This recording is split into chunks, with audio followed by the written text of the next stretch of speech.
Okay, you did it right this time, right? You tied his hands behind his back. Yeah, everything's right this time, I promise. Good, because we cannot have a repeat of last time. Last time wasn't my fault, and this time, I hedged my bets. I wrote a note. A note? What do you mean a note? I think you'll know better than to try to escape.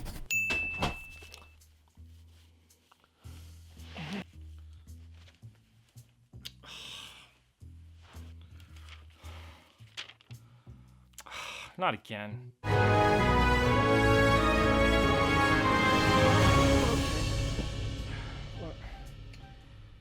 Don't escape. The skill tree is ours now.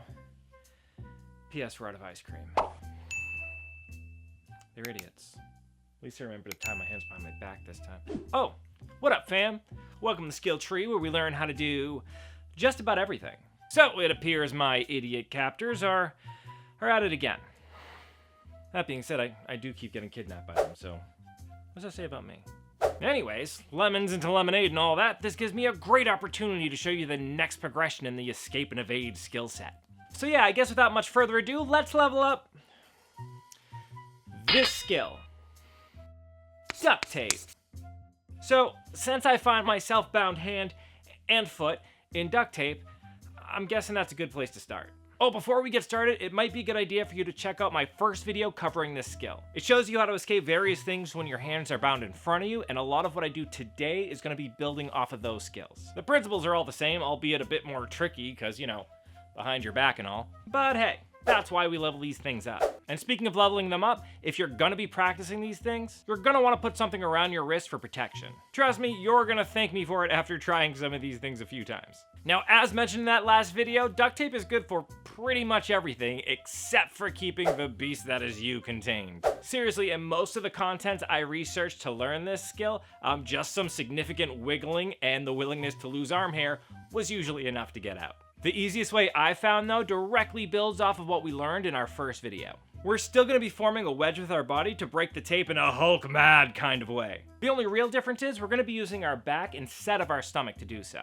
So for starters, I position my knuckles together and pry out on them to put as much tension on the tape as possible. So this is super important because you need all of the force that we're going to generate in our next step to go into breaking the tape. If your bindings are too loose, you're going to lose a lot of that energy, so tighter's always better. Nice. So once you have that tight, you want to raise your hands up as high as you can behind you, and then slam them down on your arched back as hard as you can to break the tape. So quick note here, you really don't want to have your mindset on slamming the back, because that might make you stop once your hands hit your back. Your intent really should be to try to bring your hands all the way forward to touch your knees. This will provide you with the follow through needed to break the tape. Now this works because duct tape has very little shear strength, which just means it takes very little strength to tear it. In fact, it's specifically designed to be able to tear so you can remove pieces from the roll easily. By using this wedge trick, you're just applying pressure to the tape along the same plane that it's designed to be torn along anyways. And the same trick works when your ankles are bound as well. To apply tension to the tape, just place your heels together and point your toes out to form a V shape. Then just quickly drop into this catcher's crouch. The movement quickly creates space between your ankles with the full weight of your body behind it. Alright, time for a little revenge. Now, don't worry if you're having any trouble getting this wedge technique to work. There are loads of things just around that'll easily cut through duct tape. In fact, while messing around with this, I discovered that the strike plate on just about every door does just a bang up job cutting through duct tape. To quote another YouTuber, super easy, barely an inconvenience. Just stay calm and use your head and you'll be fine. Nails. Modeling clay. Now, I know what you're thinking. Duct tape. Too easy, right? Give us a challenge. To which I say, sure, why not? I got a little bit of time to kill. So let's just move on to zip ties. So, zip ties behind the back can be a little bit of a mixed bag. If they're just the standard size sold at a hardware store, they're super easy to break in the exact same way as the duct tape. The head that locks the whole thing into place is pretty weak bit of plastic and isn't really designed for that kind of force. I did, however, have a lot of trouble with these beefier ones. No matter how hard I tried, I just couldn't get it to work. And the attempts, they really hurt. But that just simply means we need to change our strategy. Drain pipe. Now, last time I showed you how to burn through zip ties with your shoelaces. So, deciding to give that a go, I started untying my shoes. Now, because I needed more length, I completely removed one of my shoe's laces and then passed it through the center of my binds. Once that was in place, I tied them to the end of the lace on the other shoe. Then I tied the other end back to an eyelet on the original shoe that it came from. With all that in place, I stepped back into my footwear of freedom. Then I just laid back and pedaled myself clear of my zip-tie prison. The heat caused by the friction was enough to burn straight through the plastic. That being said, for demonstration purposes, I cut out the fact that my ratty old shoelaces kept breaking while I was doing this. I just had to keep tying them back together until it worked. If your laces are newer, this won't be an issue. But if you want to be a little extra safe, grab yourself some nice paracord and lace your shoes with them. They come in all kinds of colors and most people won't even notice. And what's more, you'll have some reliably strong rope right at your disposal whenever you need it. I mean, you never know when a couple of idiots might decide to kidnap you and lock you in a basement somewhere. But let's say said idiots decided to blow all their lunch money on something a bit more substantial to try to cage in your awesomeness. With that in mind, let's learn how to escape handcuffs.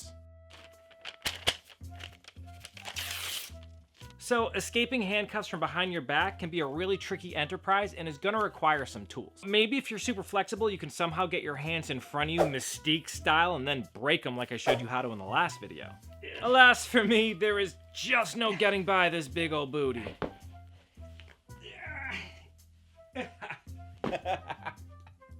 Not happening. So that's gonna just leave either picking or shimming your way out. Now, in case you need a refresher, the locking mechanisms in handcuffs are super simple. It's just a spring-loaded bar with teeth on it. When you use the key, you push said bar out of the way, allowing the cuffs to open. Today we're going to be using the classic movie trope of using a hairpin as a pick. To prepare it, just stick one end into the lock and bend it at a 90-degree angle to form a pick. Then simply place it into the lock and try to catch that locking bar. There's not much room in there, so this is actually really easy to do. Honestly, after having done it a few times, it seems like the hardest part would be just finding the hairpin or paperclip to do it with.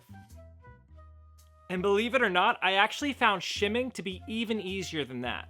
If you remember, to shim handcuffs, you simply need to insert a thin piece of metal where the serrated single bar enters the body of the cuffs. Then just close it a few clicks tighter and voila, you're free. This works because that thin piece of metal gets in between the locking mechanism and the teeth on the single bar, allowing it to slide open without catching. This particular piece of metal, by the way, was just made from this hair clip. I simply snapped bits away until it was roughly the shape I liked, and then bent this larger section to give me something to push against. And even behind my back, this whole process, starting with an intact hair clip and ending with a working shim and freedom, took me a grand total of about 2 minutes to get right my first try. You know, I'm starting to think that people who wear their hair up really have advantages in kidnapping situations. That'll do. Well, there you have it. You're now better equipped to free your awesome selves from being unlawfully detained. If you liked what you saw, don't forget to give me a thumbs up. I like chocolate. 1 second. Yeah, but why'd you just get chocolate? I like chocolate. I thought... Wait, where'd he get that? Evening, boys. Again? This isn't my fault. I tied him up. There was no... All right. Much better.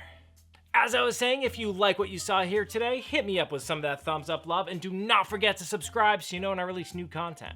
Oh yeah, and if you make stuff and have skills you'd like to show off or kind of just want to chat with some amazing people, why don't you consider joining our Discord group? Link in the description. Here is just a taste of some of the dope stuff your fellow skill monkeys are working on. And every day this list grows. The people in this community are constantly busting out amazing projects, leveling up cool skills, and in general just being awesome people. I have a lot of fun on this community. We're talking every day, all the time. Really great people there, so definitely give it a look. Oh, and I also have a mailbox now, also in the description. Feel free to send stuff along if you're so inclined, and maybe I'll show it here on the show. Like all these amazing things sent to me by Jansel. I love me some books, so this is awesome. And check these out. He made a writing quill out of a feather. He did a really good job too. And a wire wrap torque with stones set into it.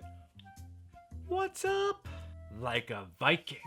Thank you, Jansel. You are the man. This stuff is awesome. You, sir, have mad skills. I also want to give a thanks to my latest high-tier Patreon member, Kurt from over at Corso Workshop. He's collabed with us here on the TriMaker tournament, and it means the world to me that he's helping me out with this channel. That's awesome. Definitely go check out his stuff. He's a great leather worker. If you like what I do here and want to support me as well, consider giving to my Patreon, link in the description. Every little bit really helps and maybe moves me a little bit closer to someday being able to make skills for you full time. At the very least, it keeps me in the whiskey, and the whiskey powers this show.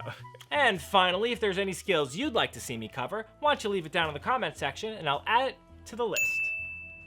Alright, well I gotta go. It's time to see if those two knuckleheads can escape my traps. In the meantime, keep leveling up, you.